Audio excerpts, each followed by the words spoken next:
Look, I've been given talking points, and I don't like reading speeches, never have, but my chief of staff did put some stuff down here in writing just to make sure I don't miss anything. So I'm going to be reading a little bit, and then we're going to open up for questions. I've been on the ground less than 3 full days. I got in here Monday. President of the United States called me Monday morning and asked me to deploy here. Got here Monday evening, and I'm staying till the problem's gone.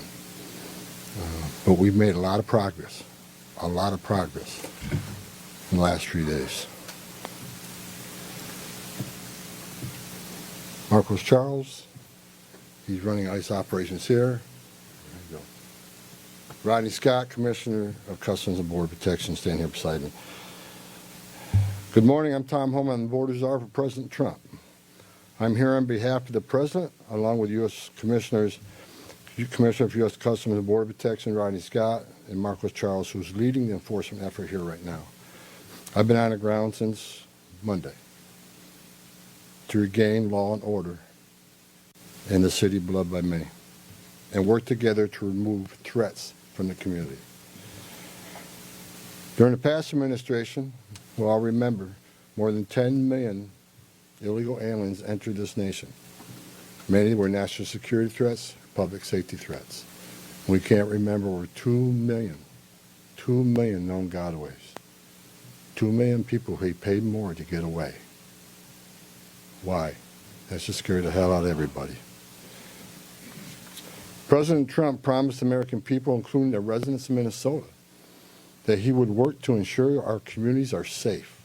And with that, this administration has absolutely focused on identifying removal aliens that pose a public safety threat and national security threats. And the numbers prove it. The data proves it. In the past few days, I've met with Governor Walz, Attorney General Ellison, Mayor Frey, numerous police chiefs and sheriffs, and I have more to meet. I'll also be continuing the dialogue with business and religious leaders in partnership with Minnesota, your community leaders. I'll be meeting with them too, because I want to hear what they have to say. In my meetings with folks so far, and most importantly, the governor and the AG, the Mayor Frey, we didn't agree on everything. I didn't expect to agree on anything. I've heard many people want to know why we're talking to people who they don't consider friends in administration. Bottom line is you can't fix problems if you don't have discussions. I didn't come to Minnesota for photo ops or headlines. You haven't seen me. I came here to seek solutions, and that's what we're going to do. And we've come a long way, and we got some good wins for the people of Minnesota, I think, and for the administration and for the safety and security of this city. One thing we did agree on, though, everybody I talked to agreed on, was that community safety is paramount.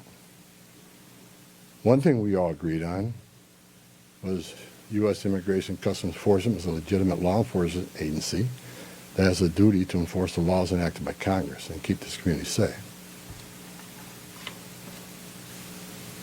Like I've said many times for the last several years, even before this administration, jurisdictions that refuse to cooperate with federal immigration authorities are sanctuaries for criminals.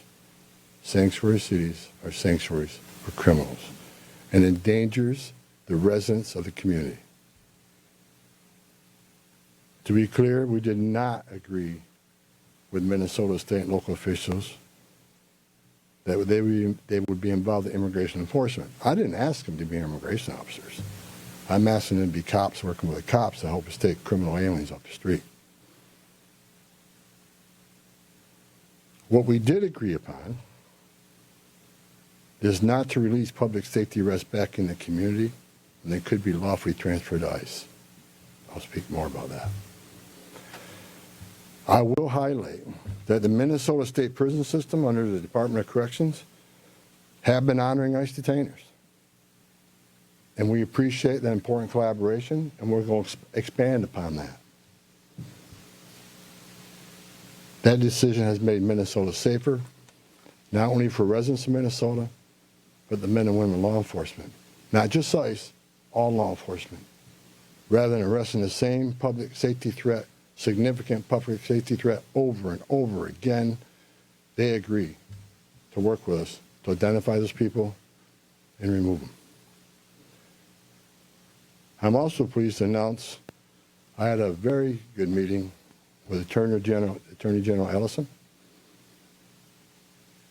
and he has clarified for me that county jails may notify ICE of the release dates of criminal public safety risks so ICE can take custody of them upon their release from the jail. And let me tell you why that's important. I know people are a lot concerned about the manpower has been set in law enforcement manpower. Look, I've said this many times before. I've said it for the last several years. Give us access to the illegal alien public safety threat and the safety and security of a jail. It's common sense. It's safer for the community, it's safer for the agent, and it's safer for the alien. Because anything can happen on a street arrest. It just makes common sense. And for the people that argue, well, we're a welcoming community because we want victims and witnesses of crime that are here illegally to feel safe to come to police without fear they're working with ICE, we're not going to talk to the victim and witness of crime. There's no problem there. They should feel safe to come to police and ask for help. All we want is to talk to the person that local and state law enforcement authorities locked in a jail cell. They chose to lock this person up. That's who we want to talk to, the public safety threat. So the argument is that protects victim witnesses of crime. It's a bunch of crap. Victims and witnesses of crime don't want the bad guy back in their neighborhood either. So great progress with the Attorney General and local sheriffs. And one thing, when we have these agreements, it takes less law enforcement agents to do the job. One agent can arrest one bad guy in the safety and security of a jail where he's behind the wire, we know we don't have weapons. But when you normally release that public safety threat, illegal alien back in the community, we have a job to do. We're going to arrest him. So we're going to find him. And what happens is now we got to arrest somebody on his turf. We have access to who knows what weapons. Now we got to send the whole team out. Cover the back door, cover the front door, officer safety reasons. Then because of the hateful rhetoric and the attacks on ICE officers, now we got to send a security team behind the arrest team. So what could have been done with one person in a safety and security jail, now we got 15, 16 people out there doing it. I know that causes stress in the community. So if we get these agreements in place, that means less agents on the street. More agents in the jail means less agents in the street. This is common sense cooperation that allows us to draw down on the number of people we have here. Yes, I said it. Draw down the number of people here. Because we have the efficiency and safety of the jails and the prison. Matter of fact, I have staff from CBP and from ICE working on a draw-down plan. What does that look like based on the cooperation? What does that look like based on how many targets we have left to find?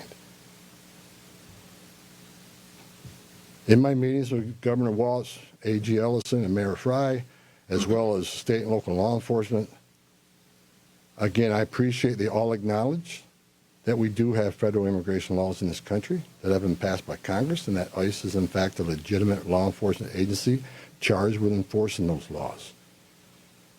We're not making this up, folks. ICE is enforcing laws enacted by Congress. They're a federal statute. That said, I'm not here because the federal government has carried this mission out perfectly. First thing I said to senior staff when I walked in here is what I told you earlier. I didn't come here looking for photo ops or headlines. I come here looking for solutions. I do not want to hear that everything's been done here has been perfect. Nothing's ever perfect, and anything can be improved on. And what we've been working on is making this operation safer, more efficient, by the book. The mission is going to improve because of the changes we're making internally. No agency or organization is perfect. President Trump and I, along with others in the administration, have recognized that certain improvements could and should be made. That's exactly what I'm doing here.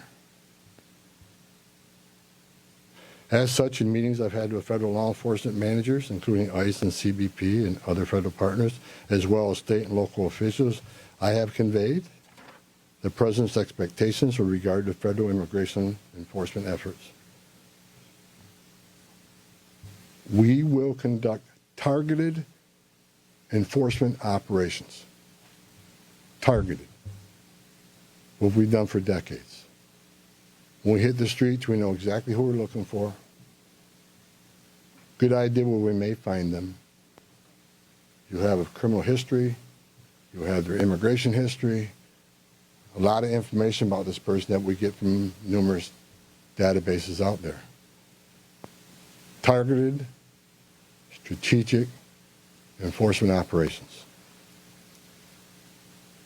That's traditionally been the case, and that's where we're going. That's what we're going to continue to do and improve upon that. With a prioritization on public safety threats.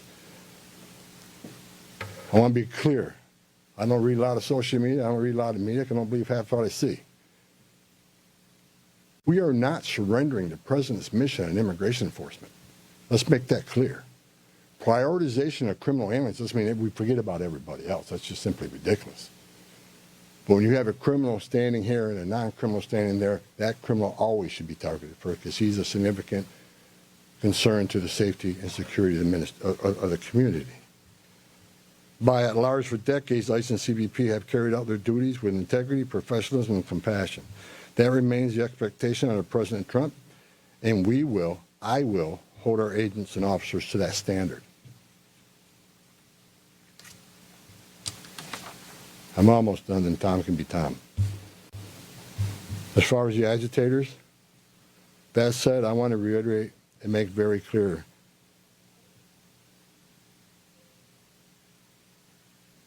I want to make it clear. ICE and CBP officers are performing their duties in a challenging environment under tremendous circumstances. But they're trying to do it with professionalism. If they don't, they'll be dealt with. Like any other federal agency, we have standards of conduct. They are sworn law enforcement officers working tirelessly to enforce our country's border security, immigration laws, protecting the interests of our country and preventing dangerous people from walking the streets of this nation when they're not supposed to be here to begin with. Men and women of ICE, I was a Border Patrol agent. I was an ICE agent. I was the first ICE director that came up through the ranks. I spent over 40 years doing this. These men and women that carry that badge and gun are American patriots. They put themselves on the line for this nation every day. But I want you to remember, they don't hang their badge, they don't hang their heart on a hook every day they come to work. They're mothers and fathers too. They're sons and daughters too. You know, if they've seen a fraction of the tragedies I've seen in my career, they take a lot of damage home to every day. The things they've seen, especially on the border with Border Patrol agents. People drowning in the river. Women being raped by criminal cartels. Giving CPR to a baby that was thrown in the river by the cartels because Border Patrol came too close. So let's throw the baby in the river. That way the Border Patrol was concentrating on that so I can get away. These men and women see some terrible things. But I want you to remember, they're mothers and fathers too. Many of them are members of this community. God bless every one of them. The hostile rhetoric and dangerous threats and hate must stop. And we all agreed to that. All everybody met here today, we got to stop the rhetoric, the hateful rhetoric that has caused an increase in assaults. That has caused, because of that, have to send security teams out with arrest teams, which surge the city with additional resources because of the rhetoric, because of the threats, because of the assaults. Again, with the agreements we've achieved and following through these agreements with the rhetoric dropping down, that allows us to pull more agents out once we feel the environment's safer.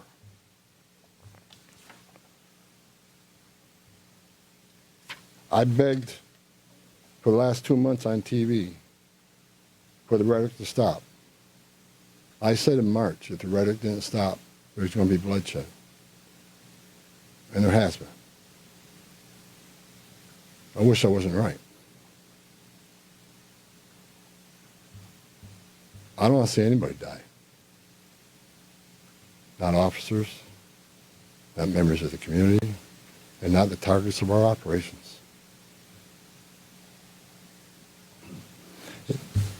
For the people out there who don't like what ICE is doing, if you want certain laws reformed, then take it up with Congress. Again, ICE is making this up. They're enforcing laws enacted by Congress and signed by the President. The same laws have been on the books for the last 6 presidents I worked for. I started with President Reagan and ending with President Trump. Every administration, we enforce the same laws. If you don't like what ICE is doing, instead of protesting this building, go protest Congress. Tell me you want changes. You have your First Amendment rights, and I support that. You have the right to protest. I'm just asking you to keep it peaceful. But threatening law enforcement officers, engaging in impeding and obstruction and assault is never okay. And there will be zero tolerance. You interfere, impede, assault ICE officers, you will be arrested. Like I said a bit earlier in my meetings with Governor Walton, Ellison, and Frey, as well as state and local law enforcement, I appreciate they acknowledge this, that public safety should be paramount. The chiefs I've talked to committed to responding to 911 calls when protesters turn violent, agents are in a dangerous situation, and there's assaults. They have committed to upholding public safety and responding to the needs, not to enforce immigration law, but to keep the peace. With that, I call upon those officials to stand shoulder to shoulder with us to tone down the dangerous rhetoric and condemn all unlawful action against law enforcement in the community. There are many ways your voice can be heard, express your feelings, and affect change in the country without crossing that line. Political and other disagreements in this realm should not be at the expense of public safety or the safety of federal law enforcement officers. In closing, I want to thank the state and local officials here in Minnesota that I met with and the many I'm going to meet with. We've had meaningful dialogue. And look, again, we didn't agree on everything, but we agreed on the things I just talked about. There's much more we can do. And I'm going to continue those dialogues. I got many more community leaders to talk to. I got many more sheriffs to meet. President Trump wants this fixed.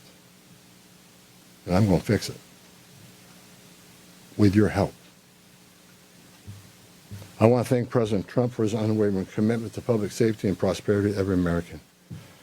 Under the President's leadership, we have the most secure border in the history of this nation, which means less women are being raped, less children are dying crossing that border, less fentanyl is getting in this country to kill Americans, less known suspected terrorists are crossing that country. And we don't have 2 million unknown gotaways. We don't know who the hell they are. A secure border, we have stronger national security. A secure border saves lives. When 96% less people come in, how many women aren't being successful to be members of the cartel? How many people aren't dying making that journey? How many Americans aren't dying of fentanyl overdoses? How many women and children aren't being sex trafficked in this nation? The data proves it. Anybody can find that data. So God bless this great nation. God bless Minnesota. We can do better. And I thank your local and state leaders meeting with me. We made some significant gains, significant coordination and cooperation, and you're going to see some massive changes occurring here in this city. Thank you. Can you clarify what the rules of engagement are? Hold on, right here. Thank you so much, Mr. Homan. Giovanna Dell'Orto with the Associated Press. Based on how you have described these changes in the mission, can you be more specific about the objectives of Operation Metro Surge? If what you have described changes the parameters for interior enforcement only in Minnesota or also in Maine and other places? And finally, when will you consider that those objectives will be achieved and this operation will end? Or is it in terms of agents on the ground, in terms of who you are targeting for arrests? The withdrawal of law enforcement resources here is dependent upon cooperation. Like I said, one agent arresting one bad guy in the jail means less agents on the street. We have some agreements. We got more to talk about how we're going to implement these agreements. But as we see that cooperation happen, then the redeployment will happen. Look, target enforcement operations should happen across the nation. That's what we've done for decades. And with target enforcement operations, I've done many of them. It just makes us safer for everybody. When we know exactly what we're looking for, what is his criminal history, what is his immigration history, where's he live, is he in an apartment complex versus a house, has he got a known record for having weapons, it's safer for everybody. Then we know what type of resources we need to go. And, you know, it just makes this operation cleaner, more efficient, and it's proven less violence when we know exactly what we're getting into and we can take the necessary precautions to keep everybody safe. You know, some of the operations that I've been involved in, we know there's children in the house based on surveillance. So we know you got to be a little bit different when you go in that house because there's going to be children present. So target enforcement operations, the way we've always done it, I think we got away from a little bit. And we want to make sure we do target enforcement operations. And look, and I will say it again, you know, we are not surrendering our mission at all. We're just doing it smarter. Shimon Prokopez from CNN. Mr. Homan, how did we get here? In terms of, you had Greg Bovino, who was the face of this immigration operation. The mission, as you say, to having border patrol agents in the interior of this country, stopping U.S. citizens, asking them for ID, creating this fear in places like Chicago and now here. And then finally, it took really the death of Alex Petty for us to get here. How did that happen? Who made the decisions to allow this kind of operation to proceed in this way and to create such fear? Well, look, the Border Patrol, in the last 4 years under Joe Biden, we had an open border where 10, 12,000 people a day are coming across the border. Border Patrol got overwhelmed, which means we sent thousands of ICE agents down there to help deal with that humanitarian crisis, help secure the border. Now we have millions of people released in this nation, many unvetted. Now we got to find them. Before the big, beautiful bill, we had a total just under 5,000 deportation officers to look for millions of people, many in public safety threats. So yes, we needed Border Patrol to come and help on our mission now. And reason for the massive deployment is because of the threats, because of the violence.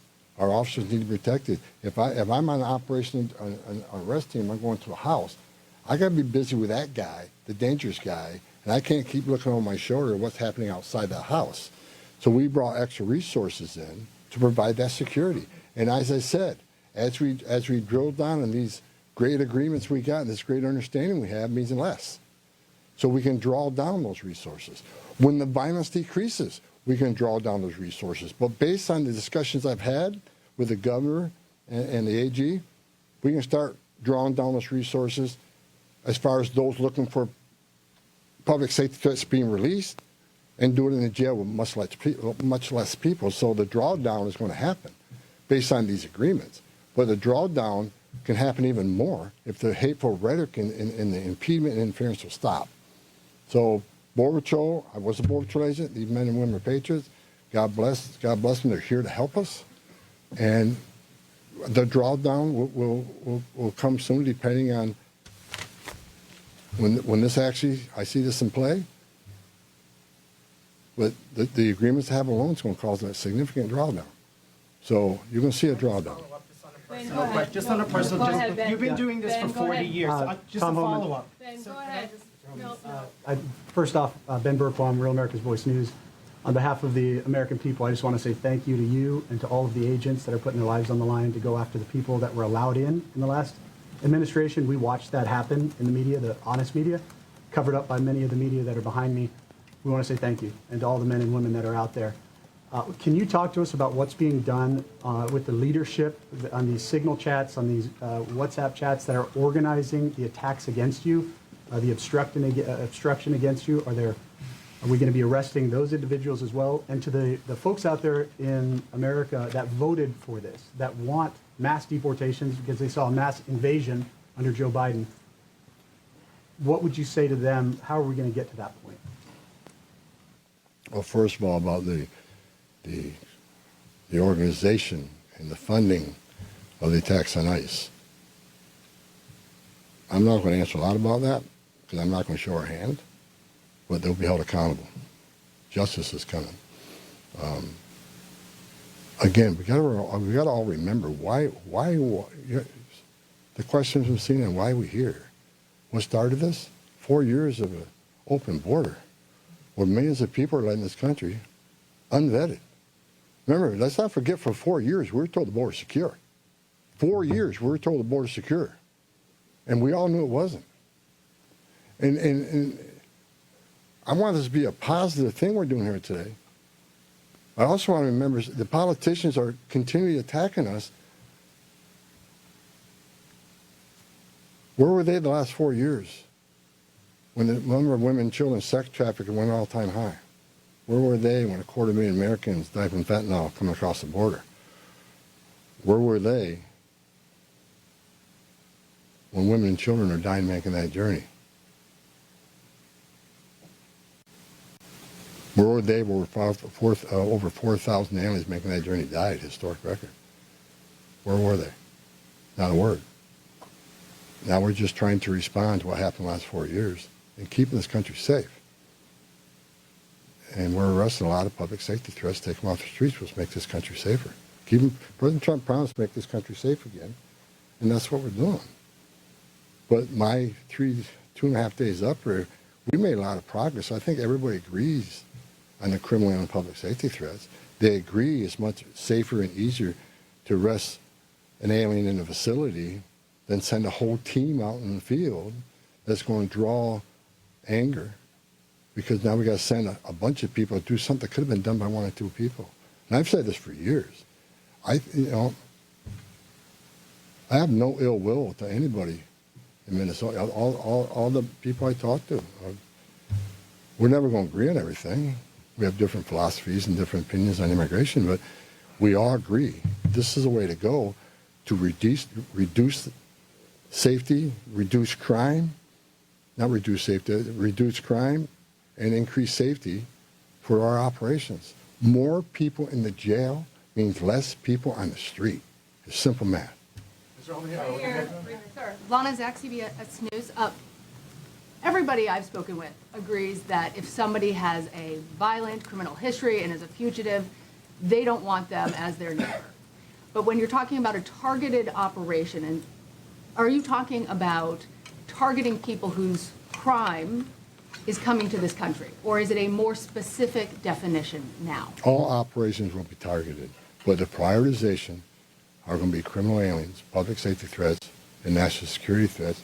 I've met with Marcos and his staff. We got a lot of them. We got a lot of them to keep us busy. So that would be our focus. But that is enough that's what, there is not going to be a focus on people who have no other crimes except for their status. If you're in the country illegally, you're never off the table. But prioritization doesn't mean you forget about everybody else. Let me say this. If the message we send is you can enter this country illegally, it's a crime, don't worry about it. You can have your due process, show up in court, not show up in court, get ordered removed, don't worry about it. Unless you commit a serious crime, you're good to go. If that's the message we send to the world, you're never going to fix this problem. The most vulnerable people in the world will make that dangerous journey like they did under the Joe Biden administration. Over 4,000 aliens died making that journey. And again, a significant increase in sex trafficking. Because when they did that and opened those borders up saying, we're not going to detain you, we're going to give you free health care, We're going to fly you to the city of your choice, put you in a free hotel room, give you 3 meals a day, and give you work authorization. We're just going to bring you in. And when they did that, they sent a message to the whole world, you can come and do this. And what happened? They overwhelmed the men and women of the Border Patrol, where many days 70% of agents were pulled off that line. 70%. You don't think the criminal cars had a field day with that? They created gaps for the cartels, do their activity. And that's why you've seen the rise in fentanyl overdose. That's why you saw the rise in sex trafficking. The 2 million plus known gotaways, why did they pay more to get away? Why didn't they pay less? Turn yourself in, get released within 24 hours. You get a free airline ticket to the city of your choice. We're going to give you a free hotel room, and we'll give you free food and free medical care. And you'll get work authorization in 6 months. Why did 2 million people choose to pay more not to take advantage of that giveaway program? They didn't want to be vetted. They didn't want to be fingerprinted. That scares the hell out of me. And it does still. The Trump administration with ICE and Secretary Noem and Marco Rubio and the intelligence community, Tulsi Gabbard, we're all working together to try to identify who these people are. And we've already found many of them. But it's hard work to do. But there are national security threats walking this nation because of the last administration. And they are one of our main priorities, too. Thank you. Can you please be specific about how many ICE and how many Border Patrol agents are currently operating in the state? I think we're near 3,000. There's been some rotations. Another thing I witnessed when I came here, I'll share this with you. I met with a lot of people, a lot of the agents. They've been in theater. Some of these people have been in theater for 8 months. So there's going to be rotations of personnel. Hopefully less now that we have some agreements. Maybe we can make it more efficient and safe. But they've been in theater a long time. And so, there's rotations happen all the time to get people out of here and go home, get some rest and see their families. Day after day, you can't eat in restaurants. Day after day, having people spit on you and blow whistles at you. Day after day, having all these threats at you. Day after day, having people trying to interfere with you. Day after day, they're human. So, we've got to rotate these people, and we've already rotated some. But my main focus now is drawdown based upon the great conversations I've had with your state and local leaders. Again, I'm not a fool. I'm not walking away without seeing this put in place. But I take the word of the people I met with. I think they're honest, and I think they're good brokers that they want public safety protected, and they also want what's happening in the city to go away. And that's my goal. Last question in the back. Mueller Newsmax. The new video of Alex Preddy is now circulating. Your reaction to that, and do you think law enforcement could have played a role if, like, let's say, Minneapolis police were able to respond to that? Have those top law enforcement officials said they'll help or do anything to help these agents who are out here? I'm not going to comment on any of these shootings. I said from day one, I said on any of these shootings, as a career law enforcement officer, we'll let the investigation roll out, let the investigation play out, and let it go where it goes. I'm not going to come out and make any comments that I think is right, wrong. Do I have an opinion? Yeah, my personal opinion, but I'm not going to share that with you. I'm going to tell you, let the investigation play out and see where it goes. But again, the president, one of the words he said to me when I came up here, he said he didn't want to see anybody die. The less interference, the less rhetoric, the less, I have buried Border Patrol agents and I buried ICE agents throughout my career, and the saddest thing I've ever done is hold hand a folded flag to a wife or a child. I don't want to see anybody die, even the people we're looking for. I don't want to see anybody die. And despite what people think of Tom Homan, I say a prayer every night that everybody goes home safe. This isn't good. But I think my conversations the last 2.5 days are leading us to a safer community, letting ICE officers operate in the safety and security of a jail more than on the street. I think anybody here with common sense would say it's safer to arrest a public safety threat in the safety and security of a jail. And let me tell you, what is that going to result in? Less collateral arrests. When we go find that bad guy, when we find that bad guy, many times it's with others. Well, guess what? They're in the country illegally. We're going to enforce immigration law. They're coming too. You want less collateral arrest? Less in the jail. But we're going to enforce immigration law. For the people to say we're here to surrender our authority and the mission of enforcing immigration law, you are wrong. We're going to do targeted enforcement operations, and we're going to prioritize the public safety threats and national security threats. That is what we're here to do. Information. Truth is freedom. Is Newsmax. It's real news for real people.